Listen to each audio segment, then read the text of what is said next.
Continue उदास रह रहा है 2 महीने तक या डिप्रेस रह रहा है, तो उसकी बॉडी में या उसके ब्रेन में ऐसी क्या उथल पुथल होती है जिसके कारण इसको शायद सुसाइड डिसीज भी कंसीडर किया गया है?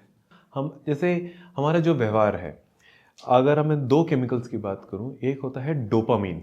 सोशल मीडिया में काफ़ी फेमस है कि हमें डोपामीन डिटॉक्स चाहिए, या फिर डोपामीन को हम इंस्टाग्राम कैसे बढ़ा रहा है, कम कर रहा है।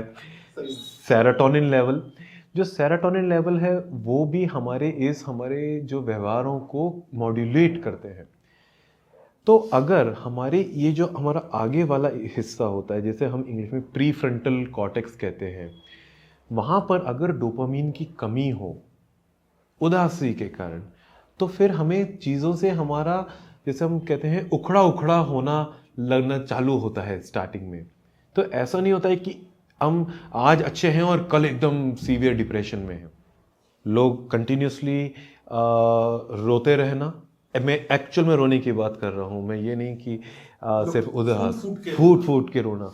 और उसके बाद एक जो सीवियर डिप्रेशन के लक्षण है कि मैं रोना चाहता हूँ या रोना चाहती हूँ पर मैं रो नहीं पा रही हूँ, तो उसे हम कहते हैं ब्लंट इफेक्ट, कि मतलब इमोशनलेस।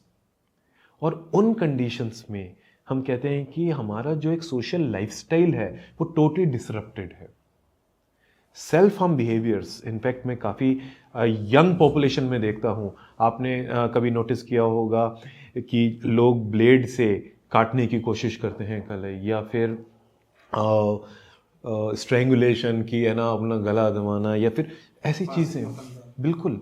तो ये सब नकारात्मक चीज़ें हैं। ये जो एक डिप्रेशन का एक पार्ट में आता है कि जो क्रॉनिक डिप्रेशन है या सीवियर डिप्रेशन है, उससे माइल्ड डिप्रेशन। तो ये एक जो केमिकल्स हैं, जब हमारे ब्रेन में वो केमिकल नहीं होंगे या फिर वो कम काम करते हैं, तो जैसे आपने मुझे एक उदाहरण दिया कि मैं एक एग्ज़ाम में, जैसे हमारा पॉजिटिव रिजल्ट नहीं रहा, मार्क्स अच्छे नहीं आए, तो मैं डिप्रेस्ड हूँ, सब लोग उदास होंगे। पर हम उस थोड़े दिन बाद उससे उभर पाते हैं, क्योंकि हमारे ब्रेन में उस टाइम पे वो केमिकल प्रेजेंट है। पर अगर वो नहीं रहे, मेरा एनवायरनमेंट ऐसा है कि जैसे हमारे पेरेंट्स, सिबलिंग, वो सब कह रहे हैं कि अरे तुमसे नहीं हो पाया, लाइक कंटिन्यूस स्ट्रेस एनवायरनमेंट उस टाइम पे प्रोड्यूस हो रहा है। और मैं उस चीज़ के लिए, कई लोग प्रोन होते हैं कि उनके ज़्यादा चांसेस होते हैं डिप्रेशन में जाने के, जेनेटिकली या नॉन जेनेटिकली, तो उन पे ज़्यादा प्रभाव पड़ता है। और ये सर्व एक हमारे ब्रेन रसायंस का पार्ट है।